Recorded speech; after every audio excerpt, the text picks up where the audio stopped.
أعوذ بالله من الشيطان اللعين الرجيم. بسم الله الرحمن الرحيم. الحمد لله رب العالمين والعاقبة للمتقين والجنة للمؤمنين والنار للمنافقين. الحمد لله الذي جعلنا من المتمسكين بولایت علی بن ابی طالب و اولاده المعصومین.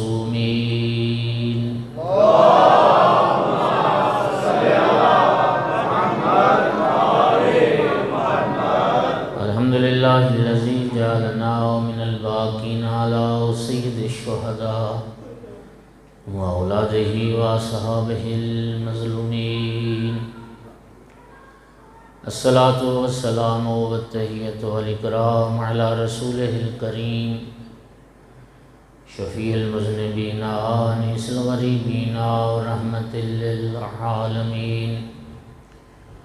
اعنی العبد المؤید الرسول المسدد المحمود الاحمد المصطفى الامجد ابا القاسم محمد.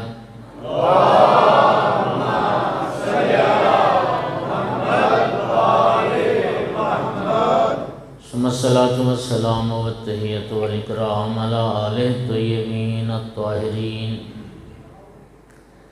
المعصومین المنتجبین المنتخبین المظلومین واللعنۃ الدائمۃ علی اعدائہم الملعونین من یوم عداوتہم الی قیام یوم الدین وبعد یوم الدین. اما بعد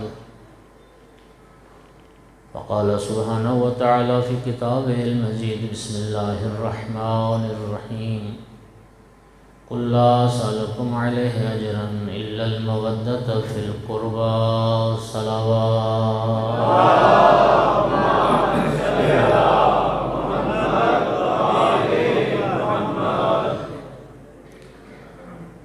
خداوند عالم نے پیغمبر کے قرابت داروں کی مودت کو فریضہ قرار دیا اور اجر رسالت کے طور پر طلب فرمایا.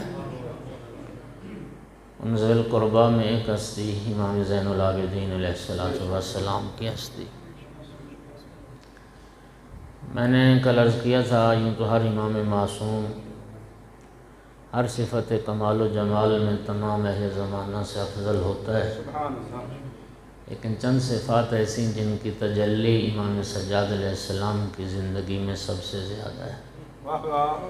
ان میں ایک صفت عبادت ہے.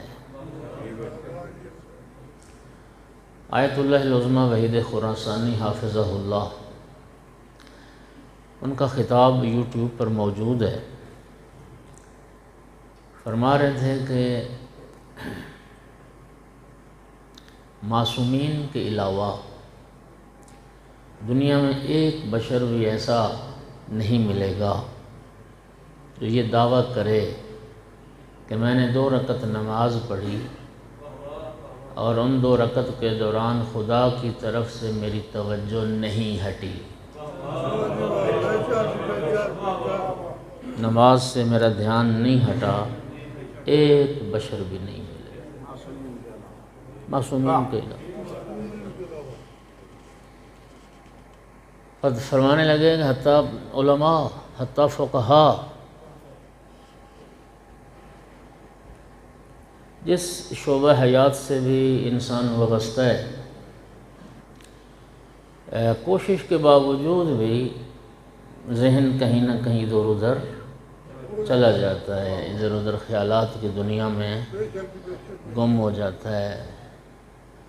یقین کریں کہ یہ جو شکیات نماز ہیں، یہ جو شک پڑھتے ہیں کہ میری 3ری رکعت ہے، 4تھی رکعت ہے، 2ری ہے، جی میں نے یہ فعل بجا لایا ہوں نہیں لایا ہوں، یہ شک اسی وقت پڑتا ہے جب ہم نماز سے غیر حاضر ہوتے ہیں. ایسا ہی ہے نا؟ اچھا، اللہ گواہ ہے کہ چلو یہ شک تو سمجھ میں آتا ہے، 3ری ہے یا 4تھی، 2ری ہے یا 3ری، کبھی کبھی ایسا شک بھی پڑتا ہے، ہمیں پتہ ہی نہیں ہوتا کہ ہم کہاں کھڑے ہیں۔ ایسی کیفیت بھی یوں مطلب انسان غائب ہوتا ہے، وہ کہتے ہیں نا جی ہماری کیا نماز ہے یار، اللہ کے حضور حاضر ہو کر بھی غیر حاضر ہے۔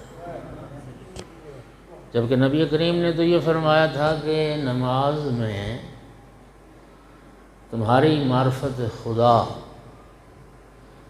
اس عالم پر ہو کہ گویا تم اللہ کو دیکھ رہے ہو، اور اگر معرفت میں یہ مقام میسر نہ ہو تو کم از کم اتنا مقام تو ہو نا، یہ یقین تو ہو تمہیں کہ خدا تمہیں دیکھ رہا ہے۔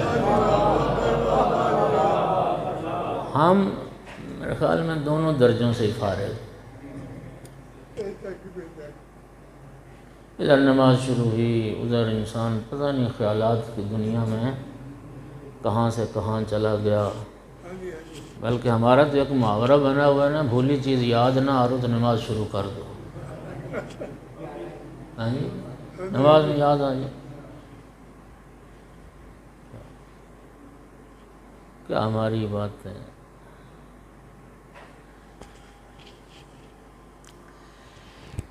فرما رہے تھے کہ ایک صحیح و سند اور معتبر حدیث اور روایت امام زین العابدین علیہ السلام نے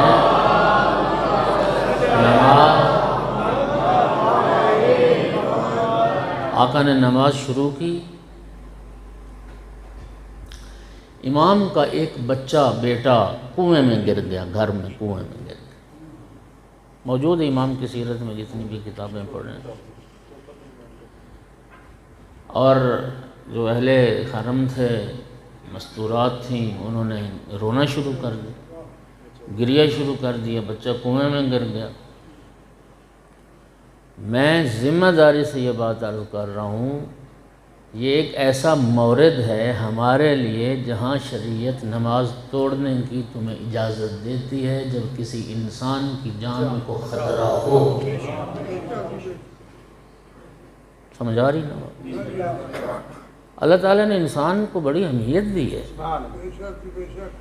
تو آقا اسی طرح نماز میں مصروف رہے، اسی یکسوئی کے ساتھ، اسی توجہ قلب کے ساتھ، اور جب نماز ختم ہوئی زوجہ روتی آگے بڑھی، فرزند رسول آپ نماز میں مصروف تھے، بچہ کنویں میں گر گیا، امام کا جواب سنیے۔ بسم اللہ۔ فرمایا تو نہیں جانتی میں کس کی بارگاہ میں حاضر تھا؟ جملہ اگلا ہے، فرمایا کہ لو ملت عنہ بوجہی لمال عنی بوجہی، اگر میں رب کی طرف سے توجہ ہٹا لیتا وہ کریم میری طرف سے توجہ ہٹا لیتا۔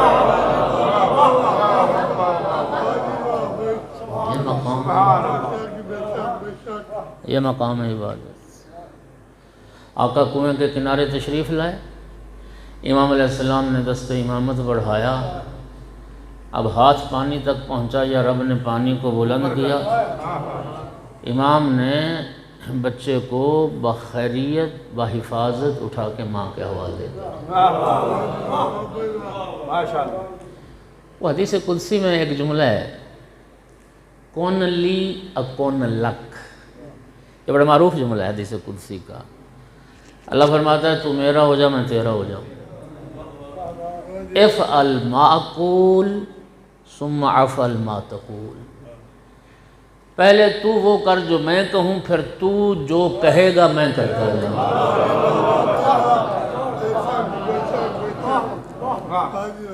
تو میرا ہو جا میں تیرا ہو جا، یہ انداز عبادت۔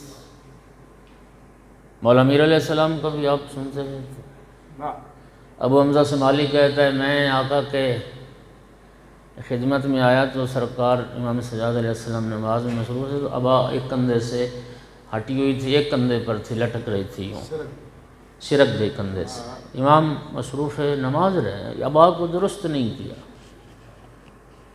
تو جب نماز ختم ہوئی فرزند رسول آپ کے کندھے سے ابا اتری ہوئی تھی، وہی لفظ فرمائے اتدری بین یدی من اقوم، مجھے نہیں پتا تھا کہ میں کس کی بارگاہ میں حاضر تھا، مجھے قاب احساس ہوا کہ میرے کندھے سے ابا اتر۔ تو یہ صفت عبادت جس کی تجلی آقا کی زندگی میں سب سے زیادہ۔ غلام روایت کرتا ہے کہ مدینہ کے باہر امام علیہ السلام تشریف لے گئے، ایک پتھر پر آقا نے پیشانی رکھی، ایک لمبا سجدہ امام نے ادا کیا اور یہ تسبیح سجدے کی حالت میں پڑھنی شروع کی، لا الہ الا اللہ حقا حقا، لا الہ الا اللہ عبودیتا و رقا، لا الہ الا اللہ ایمانا و تصدیقا۔ غلام کہتے ہیں میں نے ذکر کو گننا شروع کیا تو 1000 مرتبہ امام علیہ السلام نے یہ ذکر ایک سجدے میں پڑھا۔ اتنے لمبے سجدے فرماتے تھے کہ لباس تر ہو جاتا تھا پسینے سے، اور سجدہ تھا جو ختم ہونے کا نام نہیں لیتا تھا۔ اور اگلی بات، بخدا اتنی عبادت اور ایسی عبادت کہ بعد بارگاہ رب العزت میں عرض کیا کرتے ہیں، الہی ما عبادناک حق کا عبادت، معبود جو تیری عبادت کا حق تھا وہ حق ہم سے ادا نہ ہوا، حق بندگی ہم ادا نہ کر پائے، تیری عبادت کا حق ہم سے ادا نہ ہو سکا۔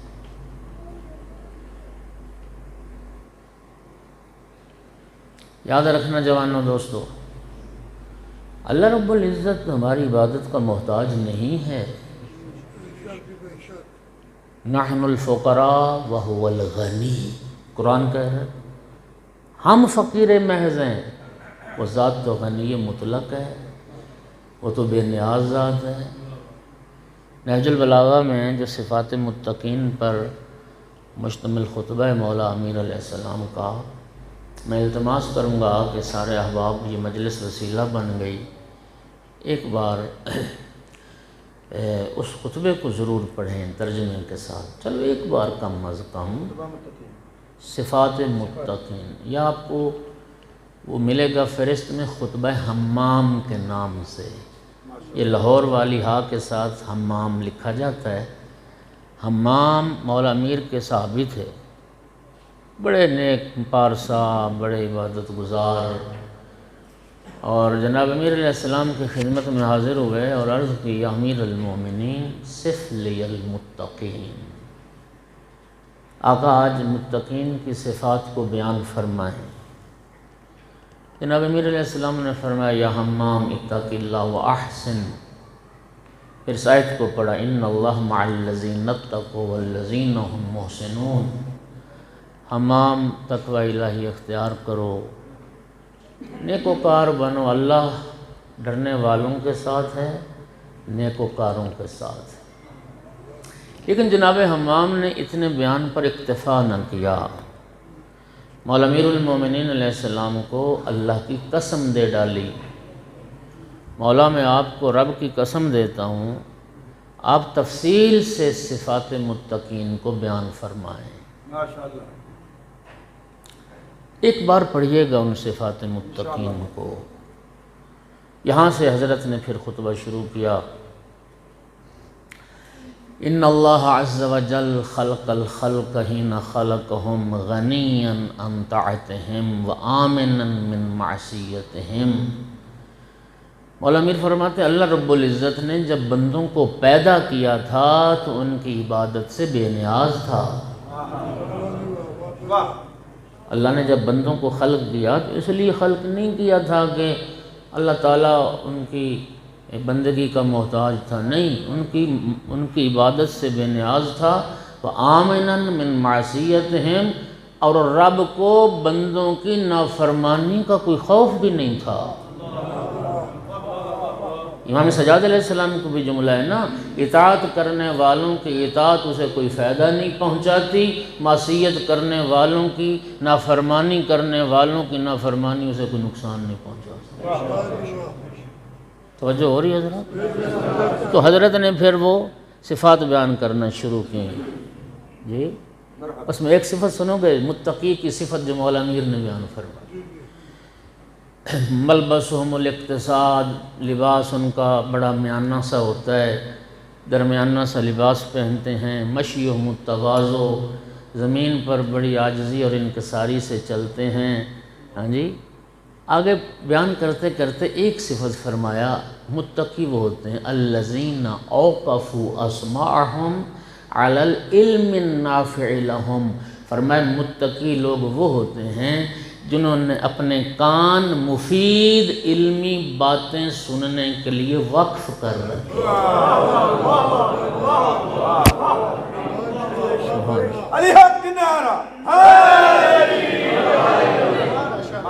متقین اوقف وقف کر دیے، احکام وقف سمجھتے ہیں نا، انہوں نے اپنی سماعتوں کو، اپنے کانوں کو وقف کر دیا علی العلم النافع لہم، ایسا علم جو ان کے لیے نفع بخش، مفید علمی باتیں سننے کے لیے انہوں نے اپنے کان وقف کر رکھے۔ نہ جھوٹ سنتے ہیں، نہ لغویات سنتے ہیں، نہ لہو و لعب سنتے ہیں، نہ کسی مومن کی غیبت سنتے ہیں تو مفید علم سنتے ہیں۔ توجہ ہو رہی ہے حضرات؟ ہم کہاں کھڑے ہیں بھلا؟ مشکل ہے۔ ہمارا مزاج یہ ہے کہ عالم دین منبر پہ آئے تو ہمیں پھر حوائج ضروریہ یاد آتے ہیں، چلو تھوڑا سا ریسٹ کر آئیں، کوئی پانی سگریٹ پی آئیں، پھر اتنی دیر میں مولوی سے جان چھوٹ جائے گی اور پھر جائیں گے مجلس میں۔ ناراض نہیں ایک بات کرنے لگا ہوں، اللہ جانتا ہے کہ ہمیں ابھی تک یہ شعور بھی پیدا نہیں ہوا کہ بیٹھنا کس مجلس میں ہے، اٹھنا کس مجلس میں۔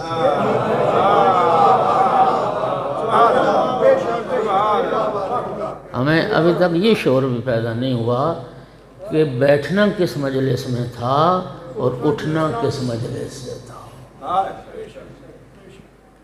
بہرحال اللہ تعالیٰ کرم کرے، یہ سارے سلسلے کوشش ہے نا جی۔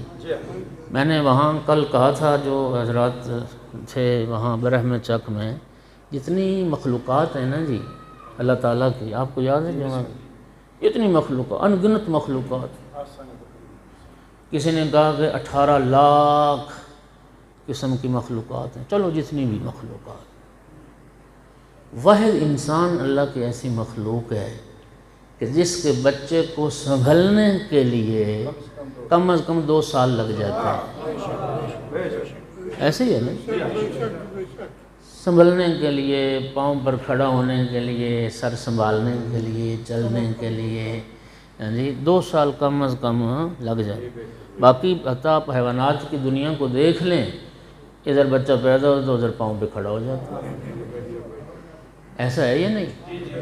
پرندے کے بچے تھوڑے عرصے بعد پرواز شروع کر دیتے ہیں، حیوانات سارا وہ اپنا سلسلہ شروع کرتے ہیں۔ سب سے زیادہ سنبھلنے میں ٹائم لگتا ہے انسان کے بچے کو، 2 سال سنبھلنے میں لگتے ہیں، پھر ساری زندگی انسان بننے میں لگتی ہے۔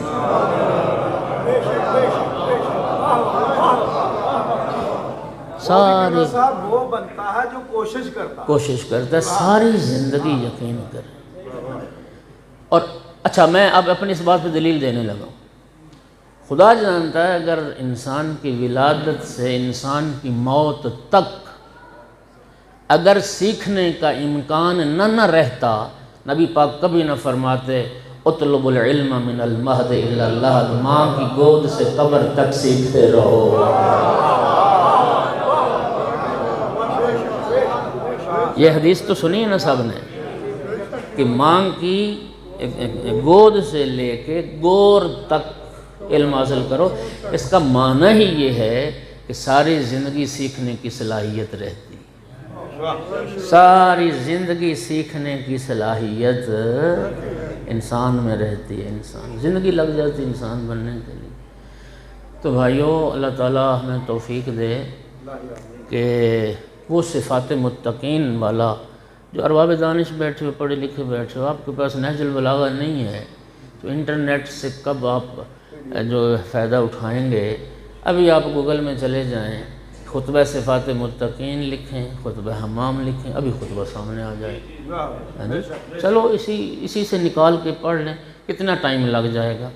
2-3 صفحے کا خطبہ ہے، 5 منٹ لگ جائیں گے، 10 منٹ لگ جائیں گے، سارا دن یہاں تو شکر ہے نیٹ چلتا ہی نہیں نا، ہاں جی اللہ جانتا، ہاں جی اچھا، یہ بعض علاقوں میں اگر جہاں نیٹ نہیں نہ چلتا اللہ کا شکر ادا کرو تو یہ بھی اللہ کی نعمت ہے، صحیح بات، ہاں جی جہاں نیٹ چلتا ہے نا جی تو وہاں مطلب میں بھی ہم سب جتنا وقت اس وقت ہمارا اس پہ صرف ہوتا ہے نا موبائل پہ، نیٹ پہ، میرے خیال میں اور شاید کسی چیز پہ اتنا وقت صرف نہیں ہو رہا، بہت زیادہ راتیں لگے رہتے ہیں جوان، ہاں جی، تبھی تو پھر وہ بڑے بڑے پیکیج آپ کے لیے نکالے ہیں نا، کمپنیاں کما رہی ہیں آپ کے ذوق کو دیکھتے ہوئے، صلوات پڑھو ذرا سارے،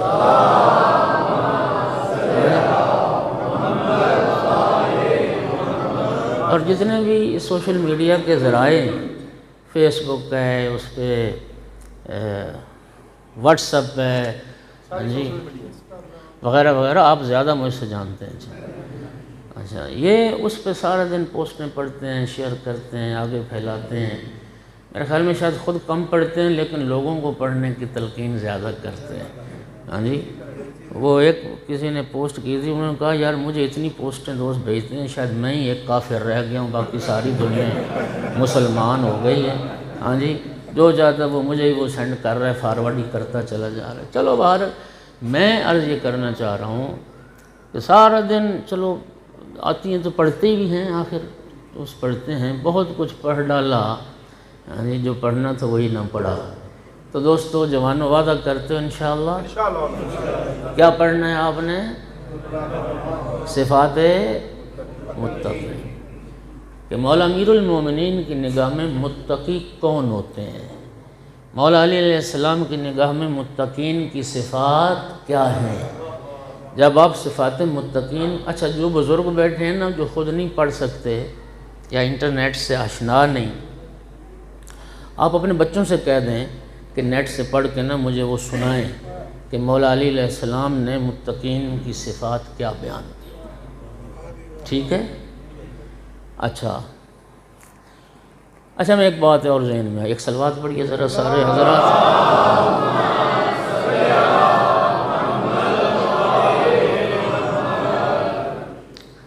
پرانے ہمارے جو علماء تھے یا ذاکرین تھے ان کی خطابت اور ان کی ذاکری کو آج دنیا یاد کرتی ہے، ایسا ہے یا نہیں؟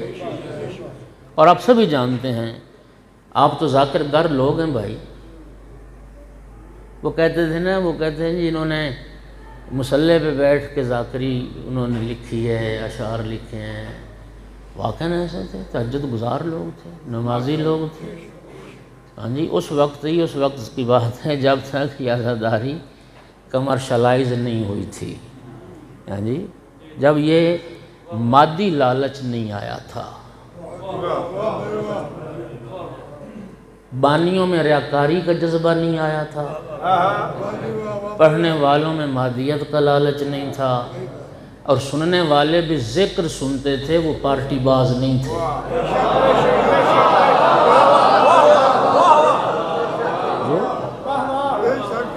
سننے والے وہ مجلس امام حسین سنتے تھے، آج تو سب سے پہلے سوال ہوتا ہے پڑھ کون رہا،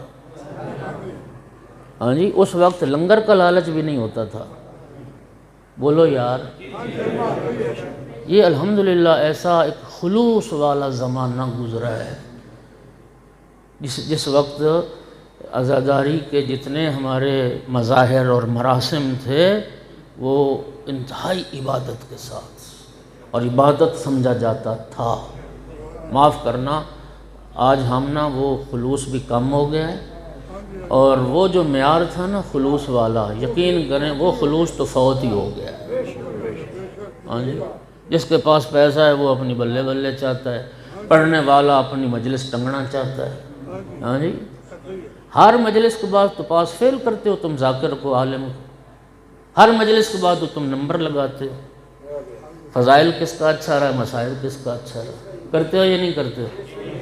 ہاں، آج جلسہ کون لے گیا جی؟ فلانا لے گیا۔ آج تو جلسہ فلانا دینا، مجمع اس نے کھڑا کر دیتا، اس نے وہ کر دیتا، یہ کیا ہے؟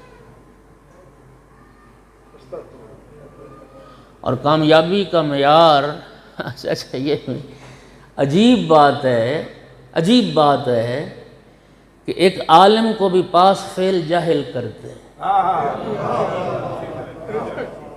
ایک جاہل ہمیں نمبر دیتے ہیں کہ فلاں نے کیسا پڑھا، کامیاب پڑھا یا ناکام پڑھا۔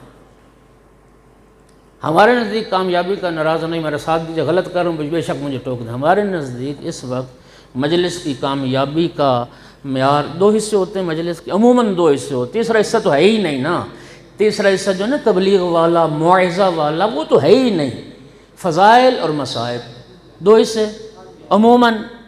فضائل میں داد زیادہ ہو، نعرے زیادہ لگیں، واہ واہ بلے بلے، مصائب میں گریہ زیادہ ہو، تو وہ مجلس کامیاب۔ ایسے، اور اگر نعرہ کوئی نہیں لگا، یار سکا لگا گیا، مصائب میں گریہ نہیں ہوا تو فارغ۔ بولو اور یار کتنی جگہ پر، کتنی جگہ جو بانیان بیٹھے ہو، ہم بھی بانی ہیں، کتنی جگہ پر اللہ جانتا ہے، دو مجلسوں کے بعد بعض ذاکرین کو، بعض علماء کو صرف اس لیے جواب دے دیا گیا کہ مجمع میں قیامت برپا نہیں ہو سکی، لوگ زیادہ رو نہیں سکتے۔ حالانکہ یہ حدیث تو سارے پڑھتے ہو کہ نبی پاک نے کیا فرمایا، من بقا علی الحسین او ابکا او تباکا واجبت لہ الجنہ۔ اس تباکا کیا معنی ہے؟ اس تباکا کا معنی کیا ہے؟ نبی پاک نے فرمایا جو روئے، رلائے یا رونے کی شکل بھی بنائے۔ بولو یار۔ لیکن آج کی ساری ذاکری رونے کی شکل پر اکتفا نہیں کرتی۔ ایسا ہے یا نہیں؟ ایک بندے کو رونا نہیں آ رہا، یار آخر وہ عزاداروں کے ساتھ بیٹھا ہے، دیکھیے آنکھوں میں آنسو، باقی سب چیخ چکھاڑا ہے اور سب ریاکاری ہے، آنسو اسی وقت آنکھوں سے جاری ہوتے ہیں جب دل کو ٹھیس لگتی ہے۔ ایسا ہے نا؟ اور یہ کیفیت ہر وقت نہیں ہوتی، یہ کیفیت ضروری نہیں ہے کہ ہر وقت ہو، اور یہ بھی ضروری نہیں ہے کہ ہر بات پر ایسی کیفیت طاری ہو۔ آنسو اسی وقت آتے ہیں، سب سے بڑی عزاداری یہ آنسو ہے، اور سب سے بڑی عزاداری یاد حسین ہے، اور سب سے بڑے عزادار مولا سجاد علیہ السلام۔ اور مولا سجاد علیہ السلام نے اپنے بابا کی جس عزاداری کو فروغ دیا، اپنے بابا کی 35 سال تک واقعہ کربلا کے بعد جو عزاداری بپا کی، جو عزاداری منائی، اور جس عزاداری پر ائمہ نے زور دیا، وہ سید الشہداء پر گریا ہے۔ اچھا میں ایک اور بات بڑی ذمہ داری سے کر رہا ہوں، یہ ذرا آپ جا کے تحقیق کر لینا۔ یہ جو امام صادق علیہ السلام کی حدیث ہے، شیعتنا خلق من فضل طینتنا فیفرحون لفرحنا فیحزنون لحزننا، ہمارے شیعہ ہماری فاضل طینت سے پیدا ہوئے ہیں، ہماری خوشی میں خوش ہوتے ہیں، ہمارے غم میں غم زدہ ہوتے ہیں۔ تمام ائمہ اہل بیت سب شہید ہیں، یہ امام کی حدیث ہے، ہم میں سے سب شہید ہیں، تمام ائمہ شہید ہیں، کوئی زہر سے، کوئی تلوار سے۔ میں ذمہ داری تمام ائمہ کا کہ غم میں غم زدہ ہونے کا حکم ہے، مولا حسین واحد ہستی ہیں جن پر رونے کا حکم ہے۔ مولا حسین پر بکا کا حکم ہے، مولا حسین پر گریے کا حکم ہے، لیکن میں یہ عرض کر رہا ہوں کہ آنسو اس وقت آنکھوں سے جاری ہوتے ہیں جب انسان کے دل کو ٹھیس لگتی ہے، اور پھر انسان بے ساختہ روتا ہے، خدا کے لیے ہم کدھر جا رہے ہیں؟ یہ کامیابی کے جو معیار ہم نے بنا لیے، یہ ہمیں اصل حقائق سے دور لے جا رہے ہیں۔ اب اس ٹارگٹ کو حاصل کرنے کے لیے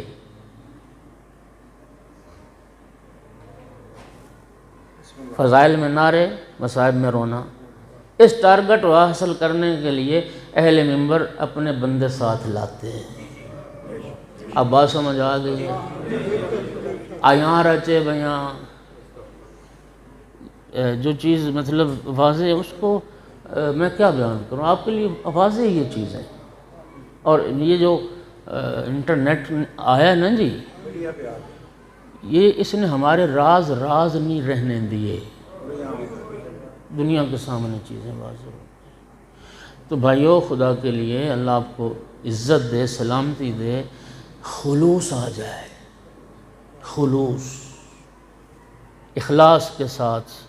معیار یہ نہ ہو کہ واہ واہ کس میں زیادہ ہوئی ہے، ایک چیز کو آپ سامنے رکھیں، عزادار بیٹھے ہو، بانیان بیٹھے ہو، ماتمدار بیٹھے ہو، مولا حسین علیہ السلام کا صف عزا بچھانے والے ایک ٹارگٹ، اور وہ کیا ہے؟ اللہ کی ذات راضی ہو جائے، محمد والے محمد راضی ہو جائے۔ بلائی سلامتی علماء حقہ بلندر صلوات۔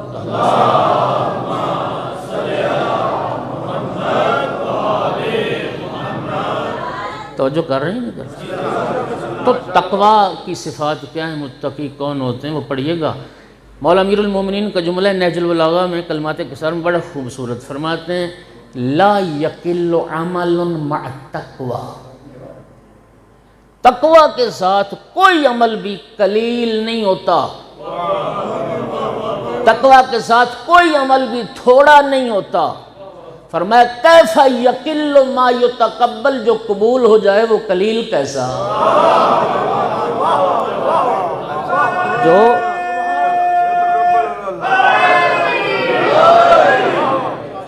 تقویٰ کے ساتھ کوئی عمل قلیل نہیں ہوتا، فرمایا وہ قلیل کیسا جو قبول ہو جائے، جی جو قبول ہو جائے۔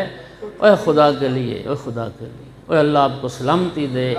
جوانوں، بخدا قسم کسی ملت میں، کسی فرقے میں وہ جذبہ نہیں ہے جو آپ میں ہے، بخدا قسم جو جذبہ آپ میں ہے۔ اور یہ اس کریم اللہ کا کرم ہے جس نے آل رسول کی محبت کے نور سے ہمارے آپ کے دلوں کو منور فرمایا۔ وقفیں، یار کون اتنا مال خرچ کرتا ہے، کون اتنا وقت خرچ کرتا ہے، کون اتنا ٹائم دیتا ہے جتنا آپ عزاداری مظلوم کربلا کے لیے اور عزاداری اہل بیت کے لیے دیتے ہیں۔ بخدا قیامت کا دن آنے دو، تمہیں پھر ایک ایک جو منٹ گزارتے ہو، ایک ایک سیکنڈ گزارتے ہو نا اس راہ عزاداری سید و شہداء میں، اس وقت تمہیں اس کا اجر معلوم ہوگا۔ لیکن خلوص، ریاکار کا عمل باطل ہے یا نہیں؟ ذمہ داری سے رسول اللہ کی حدیث پڑھ رہا ہوں، کل ریاء شرکن، ہر ریاکاری شرک ہے۔ ریاکار کو مشرک کہا گیا یا نہیں؟ نبی پاک فرما ریاکار مشرک ہے۔ ریاکار کا عمل باطل ہے یا نہیں؟ اللہ پاک قرآن میں فرماتا ہے نا کہ جہنم ہے ان نمازیوں کے لیے ریاکاری کریں۔ فویل للمصلین الذین هم یراؤون، قرآن کا توجہ، قرآن کہتا ہے نماز پڑھ رہا ہے لیکن دکھاوے کے لیے۔ لوگ کہیں جی واہ واہ واہ اشرا صاحب بڑے نماز لمحی، جی نماز پڑھ رہا ہے لیکن اگر اپنی شہرت کے لیے اور لوگوں کے دکھاوے کے لیے پڑھ رہا ہے تو قرآن کہتا ہے ایسے نمازیوں کے لیے جہنم ہے، اور ایسے نمازیوں کے لیے تو میرا بھائی ریاکار کا ہر عمل باطل ہے۔ نبی کریم کی حدیث پڑھ رہا ہوں، سرکار نے ارشاد فرمایا من عمل للہ فاجرہ علی اللہ ومن عمل للناس فاجرہ علی الناس۔ ریاکار کا عمل کیوں باطل ہے؟ رسول اللہ فرماتے ہیں جو لوگوں کے لیے عمل کرے وہ اجر بھی لوگوں سے لے گا، جو اللہ کے لیے کرے گا تو اللہ سے اجر لے گا نا۔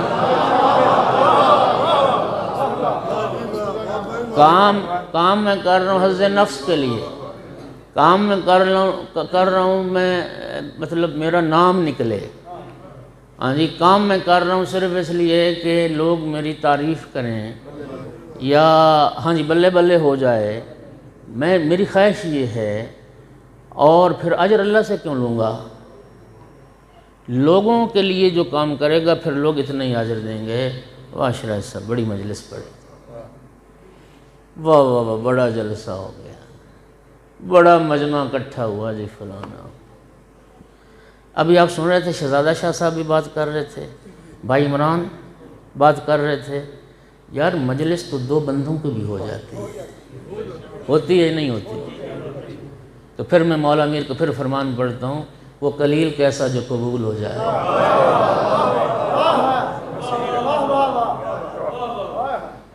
یار 10,000 کا مجمع ہو، تو نے اکٹھا کر لی 10,000 بندہ، نام تو تیرا نکلا، لیکن جذبہ پیچھے صرف ریاکاری ہے، وہ تو برباد ہو گیا تیرا عمل۔ اور 10 بندے بلا کے صرف مجلس میں 10 بندے تھے، لیکن خلوص کے ساتھ صف اعضاء بچھائی اور قبول ہو جائے تو بتا کون سی مجلس بھاری گئی؟ یار اس ریاکاری کے چکر سے نکلو، خلوص والا مذہب ہے، عقیدت والا مذہب ہے۔ ہاں جی وہ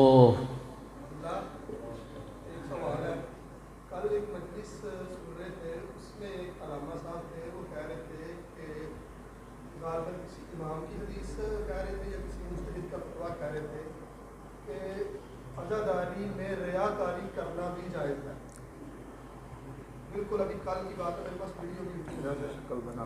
میں نے جو حدیث پڑھی ہے نا ریاکاری پہ، ان کو کتاب حدیث سے دکھانا یہ میری ذمہ داری ہے۔ جنہوں نے تمہیں ریاکاری کی اجازت دی ہے، جواز ان سے پوچھ لو، کوئی حدیث دکھا دے کہاں معصوم نے فرمایا کہ ریاکاری کی اجازت۔ اوئے ہوئے، او میں نے بھائی آیت قرآن پڑھی ہے، ریاکار کی نماز باطل ہے۔ اچھا نماز صرف باطل نہیں، ریاکار نمازی کے لیے جہنم ہے۔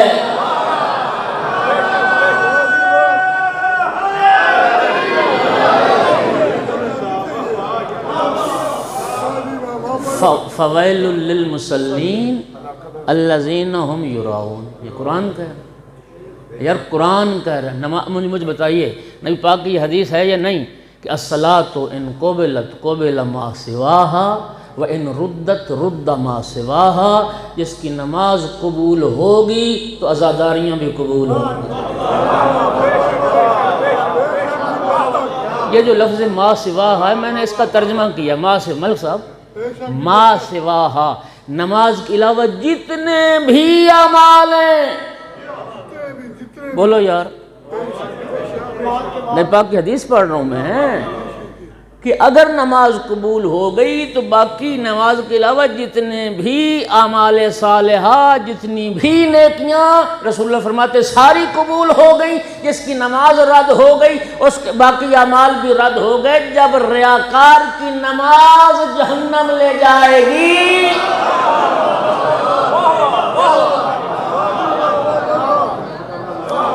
صلوات پڑھ دو محمد۔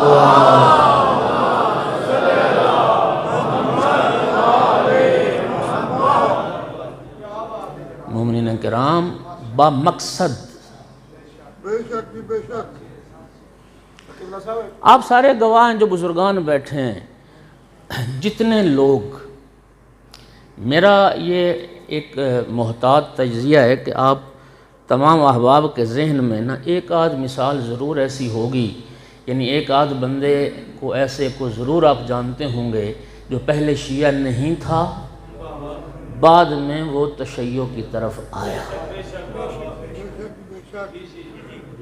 یقیناً ہر آپ کے اذہان میں کوئی نہ کوئی ایک آدھ مثال ایسی ہوگی کہ یہ بندہ اس نے مذہب اہل بیت کو قبول کیا، اس بندے نے مذہب حقہ کو قبول کیا۔ میں چیلنج کر رہا ہوں، جا کے آپ تحقیق کر لینا، ان دوستوں کے ساتھ نشست کر لینا، ان سے سوال جواب کر لینا کہ تم تشیع کی طرف کیسے آئے۔ میں ایک حاجی صاحب کو جانتا ہوں، 30 سال سے وہ مسلسل حج پہ جا رہے ہیں۔ اس سال وہ عمر کی انہوں نے حد لگا دی، ہاں جی، تو عمر کی وجہ سے نہیں جا سکے۔ حکمران آل محمد پہ لعنت۔ میں نے ان سے پوچھا حرم میں مکہ میں، یعنی 8-10 حج تو ہم نے بھی اکٹھے کیے، اہل حدیث سے شیعہ ہوئے، میں نے ان سے پوچھا حرم میں بیٹھ کے، میں نے کہا کہ وہ بیوروکریٹ تھے، افیسر رہے ہیں، میں نے پوچھا کہ چودھری صاحب آپ کیسے شیعہ ہوئے؟ خدا جانتا ہے میں جھوٹ بولوں تو خدا مجھے یہاں سلب کر لے میری توفیق بولنے کی۔ فرمانے لگے کہ میں گجرانوالہ میں اہل حدیث کی جو مرکزی جامع مسجد ہے اس کا میں سیکٹری تھا۔ میں ایک رات صبح سے دیر میں نکلا نماز عشاء پڑھ کے، تو راستے میں امام بارگاہ تھا، علامہ حافظ کفایت حسین شیعہ کے عالم اس دن مجلس پڑھ رہے تھے، میں اس مجلس میں پتہ نہیں کیسے چلا گیا۔ کہتے ہیں میں اس مجلس میں جب گیا، وہی مجلس میرے اندر انقلاب کا سبب بن گیا، اسی مجلس سے مجھے راہ حسین مل گئی، اسی سے راہ اہل بیت مل گئی، اسی سے یہ میرا دعویٰ ہے کہ جتنے لوگ پہلے تشیع کی طرف آئے ہیں یہ ہماری مجلسیں سبب بنتی تھیں، ہماری مجلسوں سے پیغام پہنچتا تھا۔ لیکن آج کیا ہو رہا ہے؟ یہاں آپ کے سیالکوٹ کے سارے جانتے ہیں، میں ان کا نام نہیں لیتا، بخدا قسم مجھے فرمانے لگے کہ جب ہمارا کالج کا زمانہ تھا اس وقت ممبر پر علماء آتے تھے، علامہ علی نقی آتے تھے، علامہ اظہر حسن زیدی تھے، علامہ حافظ کفایت حسین تھے، علامہ حائری تھے، یہ شخصیات تھیں۔ مولانا اختر عباس صاحب فرماتے ہیں کہ ہم اپنے کالج فیلوز جو تھے نا ہمارے ساتھی، ہم انہیں لے کے آتے تھے، یار آؤ ہمارے عالم کی مجلس سنو۔ یقین کرے وہ کہتے تھے کہ ہمارے سنی دوست متاثر ہوتے تھے، اقرار کرتے تھے کہ یار علم ہے تو شیعوں کے پاس، شیعہ کا ممبر علم کا ممبر۔ ناراضہ نہیں، ایک جملہ کہوں گا، وضاحت آپ خود سمجھ جائیں گے۔ معاف کرنا عزادارو، دوستوں مجھے معاف کرنا، ایک وقت تھا کہ شیعہ کا ممبر علم کا ممبر سمجھا جاتا تھا، آج تشیع کا ممبر علم کا ممبر نہیں ہے، فن کا ممبر بن گیا۔ پہلے علم والے آتے تھے، اب فن والے آتے ہیں، اور واضح کر دوں اب فنکار آتے ہیں۔ فن والے کوئی فنکار کہتے ہیں، کوئی اپنی آواز کا جادو جگاتا ہے، کوئی اپنی حرکات کا جادو جگاتا ہے، کوئی اپنے لباس سیٹنگ سے متاثر کرتا ہے، وغیرہ وغیرہ، باقی سب چیزیں آپ جانتے ہیں۔ اخلاص کی ضرورت ہے، خلوص کی ضرورت ہے۔ بانی مجلس کا کردار سب سے اہم ہے۔ دیکھیے مجھے اس سے بات کوئی غرض نہیں، آخر موقع کون دیتا ہے اس کو ممبر پہ آنے کا؟ یار خدا کے لیے، ایک تو ہمارا مطلب معاملہ یہ ہے کہ ہمیں تحقیق دین کے معاملے میں کرنی چاہیے یا نہیں؟ دین کے معاملے میں بھی غور فکر ہونی چاہیے یا نہیں؟ اللہ جانتا ہے موبائل لینا ہو نہ موبائل، تو 8-10 دکانیں پھرتا ہے، نیٹ سے سارے اس کے فیچرز نکال کے پڑھتا ہے، اس میں خصوصیات دیکھتا ہے کہ اس میں کیا کیا فنکشنز ہیں، پھر تقابل کرے گا، پھر اس کو دیکھے گا، دوستوں سے مشورہ کرے گا، تب جا کے ایک موبائل لیتا ہے۔ بولو، یہ ایک مثال ہے، ورنہ دنیا کے سارے معاملات اسی طرح ہیں۔ لباس خریدنا اسی طرح ہے، جوتا خریدنا اسی طرح ہے، حتیٰ سبزی خریدنی ہو اسی طرح ہے۔ یار دین کی حیثیت تیرے موبائل جتنی بھی نہیں، تیرے لباس جتنی بھی نہیں، یعنی دین ہے نا جس پر ہماری آخرت کا دار و مدار ہے۔ تو حق سچ میں کون تمیز کرے گا؟ یہ معرفت کون حاصل کرے گا؟ یہ غور و فکر کون کرے گا؟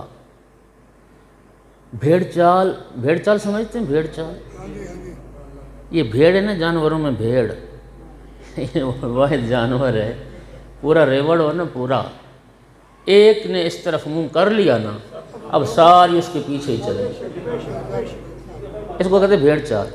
یعنی اس میں نا سوچنے کی خود صلاحیت نہیں ہوتی، بس ایک کا جس طرف رخ ہو گیا،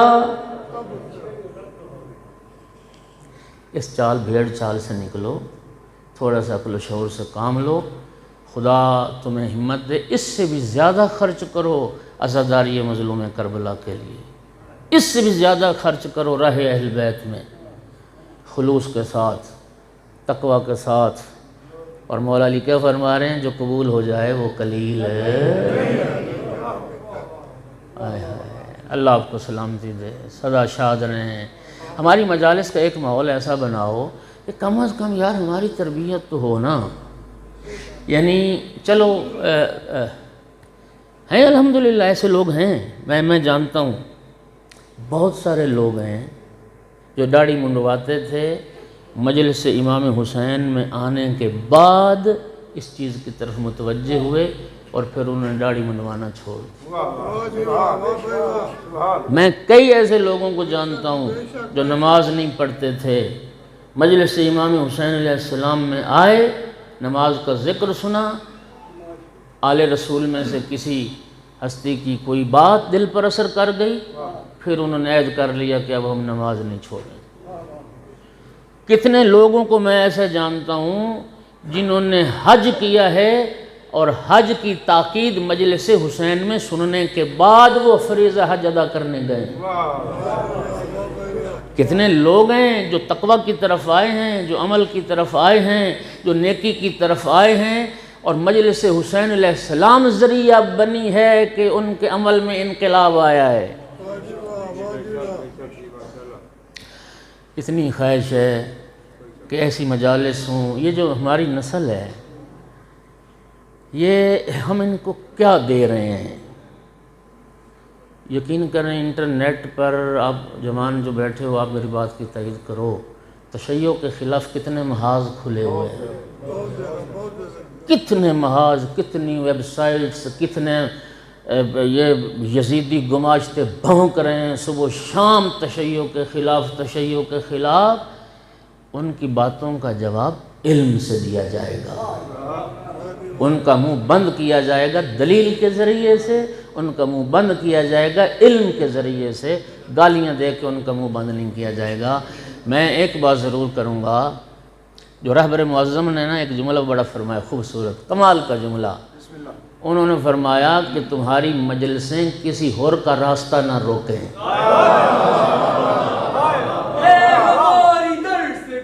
کربلا کربلا ہے ہماری درس گاہ، کربلا کربلا حق کا سیدھا راستہ، کربلا کربلا اور محمد وآل محمد محمدی صلوات، اللہم صلی علی محمد وآل محمد۔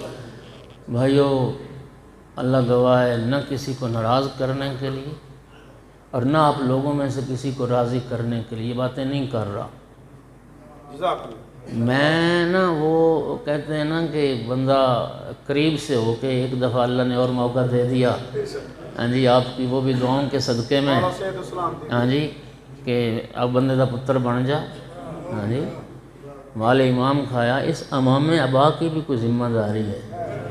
اللہ کے فضل و کرم سے میں مقام شکر پروردگار اور مقام بیان نعمت پروردگار کے طور پر کہتا ہوں، میں نے ساری زندگی بے دینی نہیں کی، بے حیائی بھی نہیں کی۔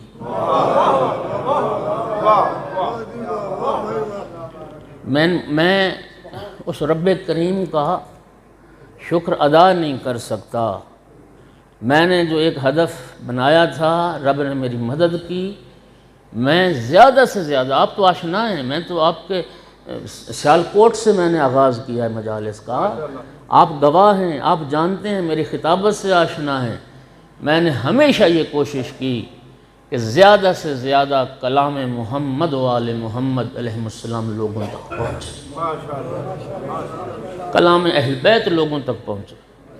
یہ باتیں بھی میں نہ کسی کو راضی کرنے کے لیے اور آپ میں سے نہ کسی کو ناراض کرنے کے لیے، صرف رب کی رضا کے لیے اور اپنا وظیفہ اور فریضہ شرعی سمجھتے ہوئے باتیں کر۔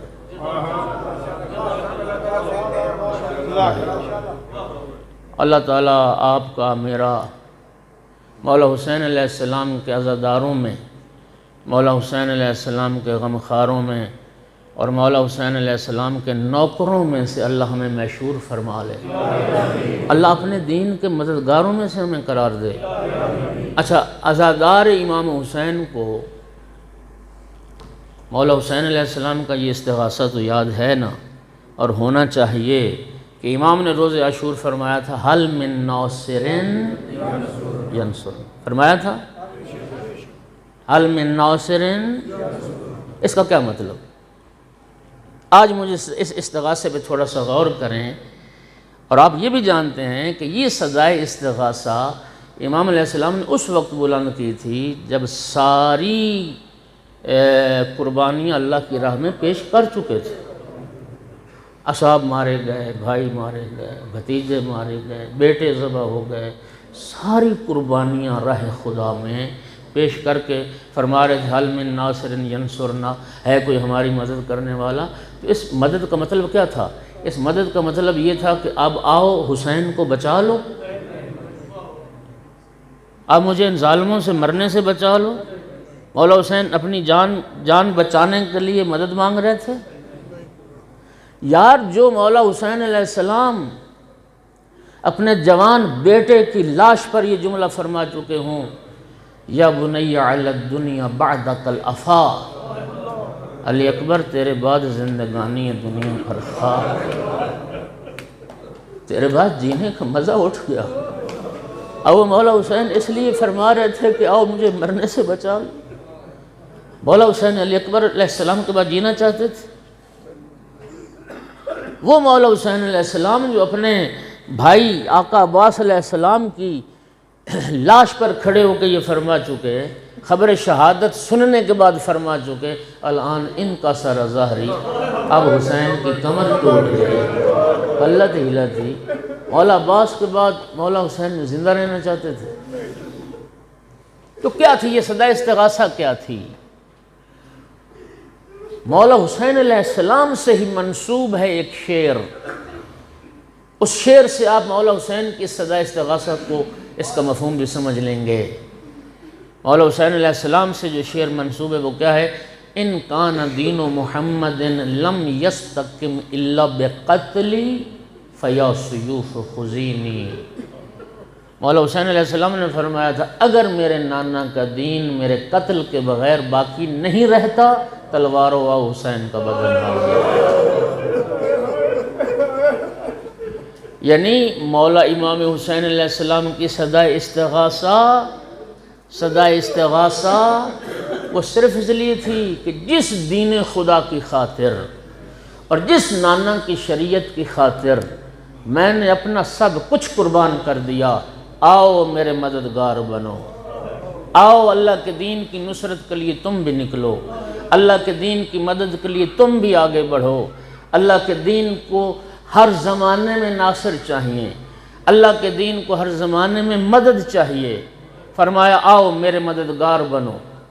اہل بصرہ کو جو خط لکھا تھا مولا حسین علیہ السلام نے، وہ خط تاریخ میں محفوظ ہے۔ اے اہل بصرہ، اولا ترون ان السنت قد امیتت والبدعت قد احییت، بصرہ والو تم دیکھ نہیں رہے ہو میرے نانا کی سنتوں کو ختم کیا جا رہا ہے اور بدعتوں کو دین بنایا جا رہا ہے، بدعتوں کو زندہ کیا جا رہا ہے۔ میں حسین کربلا میں آیا ہوں، آؤ میرا ساتھ دو، میں نانا کی سنتوں کو زندہ کرنا چاہتا ہوں۔ لبیک یا حسین، لبیک یا حسین، لبیک یا حسین، لبیک یا حسین، لبیک یا حسین، لبیک یا حسین۔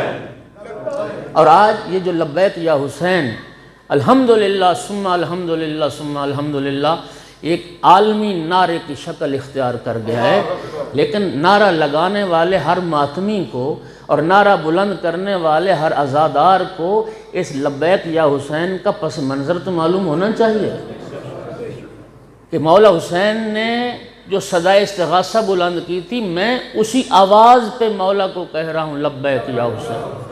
تو مولا حسین نے آپ کو اس لیے نہیں بلایا تھا کہ آ کے مجھے بچا لو، فرمایا تھا آؤ میرے نانا کا دین بچا لو۔ آؤ میرے نانا کی شریعت کی حفاظت کرو، آؤ میرے نانا کی سنت کی حفاظت کے لیے آ جاؤ۔ اب لبیک یا حسین جو جوان کہہ رہا ہے، ہمیشہ اس کے پیش نظر یہ بات رہنی چاہیے، میں حفاظت دین خدا کے لیے، خدمت دین خدا کے لیے، حفاظت شریعت رسول کے لیے اور خدمت سنت پیغمبر کے لیے میں کیا کردار ادا کر رہا ہوں اور کیا کردار ادا کر سکتا ہوں۔ پھر لبیک یا حسین کہنے کا حقیقی مفہوم ادا ہوگا، پھر ہم صحیح معنی میں مولا حسین علیہ السلام کے اللہ ہمیں ناصروں میں سے مشہور کرے۔ اور یاد رکھیے، یہ میں ذمہ داری سے عرض کر رہا ہوں، یہ جو ہے نا امام حسین علیہ السلام کا ساتھی 72 ساتھی، بخدا قسم ایسا نہیں ہے۔ جب قیامت کا دن آئے گا نا، صرف کربلا والے صرف 72 نہیں ہوں گے، قیامت تک کے لیے یہ دروازہ کھلا ہے۔ ہر وہ بندہ جو مشن امام حسین علیہ السلام کے لیے زندگی گزارے گا، اس راہ پر چلے گا حفاظت دین کے لیے، مولا حسین کی آواز پر لبیک یا حسین کہتے ہوئے کوشش کرے گا، قیامت کے دن اللہ مولا حسین کے ساتھیوں میں سے مشہور کرے گا، حسینیوں میں سے اللہ مشہور فرمائے گا۔ اللہ ہم سب کو مولا حسین کے ساتھیوں میں سے مشہور فرمائے، اللہ ہمیں کربلائیوں میں سے مشہور فرمائے، اللہ ہمیں مقصد شہادت امام حسین علیہ السلام اور مقصد شہادت شہیدان کربلا کو سمجھنے کی، پھر اس کے مطابق کوشش کرنے کی، نفس کے خلاف جہاد کرنے کی اللہ ہم سب کو توفیق عطا فرمائے۔ بڑے بڑے عزادار دنیا میں آئے، بڑے بڑے عزادار، یقین کیجیے میرے سامنے 2-4 ایسی مثالیں، ایسے عزادار میں نے دیکھے ہیں، صرف امام حسین علیہ السلام کا نام سن کے، یوں دیوار پر بینر لکھا ہوا مولا حسین کے نام کا پڑھ کے، جن کی آنکھوں سے آنسو آ جاتے۔ مرزا شیرازی بزرگ، آپ نے نام سنا، وقت کے ولی فقیہ تھے، جنہوں نے حرمت تمباکو کا فتویٰ دیا تھا، سامرہ میں تھے۔ ان کے حالات میں انہوں نے پڑھا کہ مجلس ہو رہی تھی تو روزہ خان نے بس مصائب جب شروع کیا تو ایک جملہ مصائب کا پڑھا، صرف ایک جملہ، اور وہ جملہ یہ تھا، داخلت زینب علی ابن زیاد، ابن زیاد کے دربار میں علی کی بیٹی زینب داخل ہوئی۔ صرف یہ ایک جملہ پڑھا، مرزا شیرازی نے سر سے امامہ اتار دیا اور فرمایا روضہ خان بس اس سے آگے کچھ نہ پڑھنا، ہمیں اس جملے کا حق ادا کرنے دو۔ صبح کے وقت مجلس ہوئی تھی، نماز ظہر تک روتے رہے اور یہی جملہ، ایک جملہ بار بار دہراتے تھے، کون داخل ہوا اور کس کے دربار میں داخل ہوا؟ علی کی بیٹی کو جا، ابن زیاد کا دربار کو جا، ہاں زینب کبریٰ ابن زیاد کے دربار۔ بڑے بڑے عزادار دنیا میں آئے، لیکن سید سجاد جیسا کوئی عزادار نہ دیکھا، کوئی عزادار نہ دیکھا۔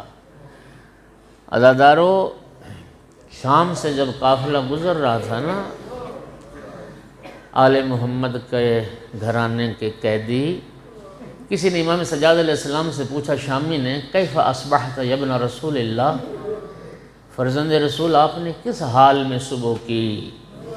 فرمایا اصبحنا خائفین برسول اللہ، فرمایا ہم نے، خدا کرے میں امام کے جملے کو سمجھا پاؤں، امام نے کیا فرمایا؟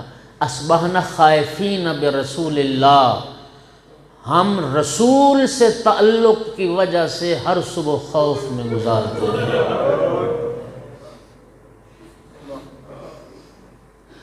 امام نے فرمایا عرب فخر کرتے تھے عجم پر، عرب عجم پر فخر کرتے تھے کہ رسول اللہ عربی تھے، قریش غیر قریش عربوں پر فخر کرتے تھے کہ رسول اللہ قریشی تھے، ہاشمی غیر ہاشمیوں پر فخر کرتے تھے کہ رسول اللہ ہاشمی تھے، مولا سجاد علیہ السلام فرماتے ہیں ہم نے ہر دن خوف میں گزارا صرف اس لیے کہ ہمارا تعلق رسول سے ہے۔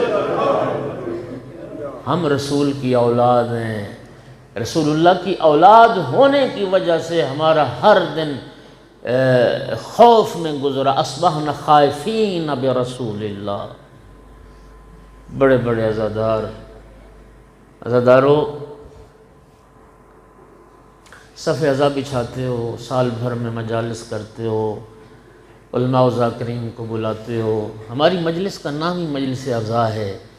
عزا کا معنی یہ ہے کہ ہم رونے کے لیے مجلس کرتے ہیں، ہم آل رسول کے دکھوں میں رونا چاہتے ہیں، ہم رسول اللہ کو، ہم سیدہ طاہرہ کو پرسہ پیش کرنا چاہتے ہیں، لیکن علماء بلاتے ہو، ذاکرین بلاتے ہو۔ مولا سجاد علیہ السلام 35 سال زندہ رہے واقعہ کربلا کے بعد، اور 35 سال روتے رہے، اور مولا سجاد علیہ السلام کے رونے کے لیے کسی عالم ذاکر کے مصائب پڑھنے کی ضرورت نہیں ہوتی۔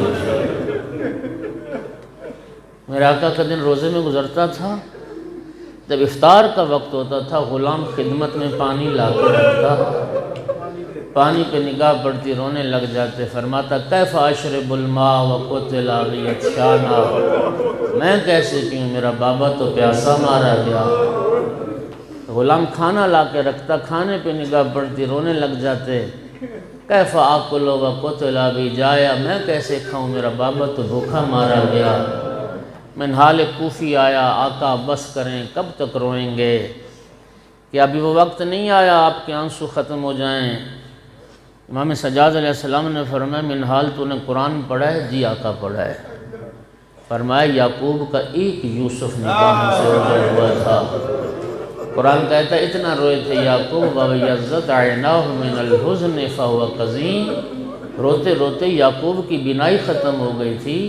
فرمایا میں نے تو 18 فخر یوسف خاک کربلا پر خاک و خون میں غلطان دیکھے۔ منہال نے عرض کی آقا پھر کیا ہوا، شہادت تو آپ کے گھرانے کی میراث ہے، جناب عبیدہ آپ کے شہید، حمزہ آپ کے شہید، علی آپ کے شہید، آپ کا گھرانہ شہیدوں کا گھرانہ ہے۔